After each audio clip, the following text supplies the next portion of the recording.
అందరికీ నమస్కారం. నిన్న ఏదైతే నా బర్త్డే పార్టీ జరిగిందో ఒక చిన్న ఇంట్లో పార్టీ లాగా ఒక ఫ్యామిలీ ఫంక్షన్ లాగా జరుపుకోవాలన్న ఒక ఉద్దేశంతో ఆ రిసార్ట్ లో మా అమ్మా నాన్నల కోరిక మేరకు మా అమ్మా నాన్నలతో కలిసి మా ఫ్యామిలీ మెంబర్స్ తో కలిసి నేను జరుపుకోవడం జరిగింది. అక్కడ మా అమ్మా నాన్న ఫ్రెండ్స్, మా ఫ్యామిలీ ఫ్రెండ్స్, మా టీమ్ మెంబర్స్ మాత్రమే ఉండడం జరిగింది. అండ్ అట్లనే లిక్కర్ ఉండడం జరిగింది, సౌండ్ సిస్టమ్ ఉండడం జరిగింది. సో సౌండ్ సిస్టమ్ కి లిక్కర్ కి పర్మిషన్ తీసుకోవాలని చెప్పి నాకు అస్సలు అవగాహన లేదు, ఐడియా కూడా లేదు. అది అనుకోకుండా సడన్ గా ప్లాన్ చేసుకొని వెళ్ళిపోవడం జరిగింది అక్కడ. సో అందుకు నాకు అవగాహన లేదు, లేకుంటే నేను డెఫినెట్లీ నేను తీసుకునేదాన్ని. నాకు అసలు గైడెన్సీయే లేదు.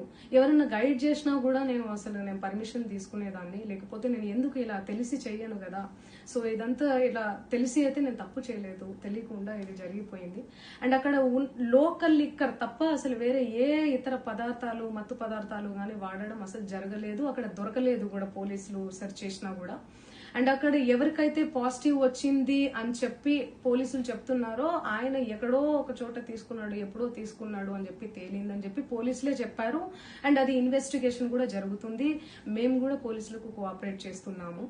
అండ్ నేను ఎందుకు ఇలా చేస్తాను, అసలు నాకు తెలిసి ఎందుకు చేస్తాను, మా అమ్మా నాన్నలతో దట్టు మా అమ్మా నాన్నలు పెట్టుకుని ఇలాంటివి నేను ఎంకరేజ్ చేస్తానా, ఇలాంటివి చెప్పండి.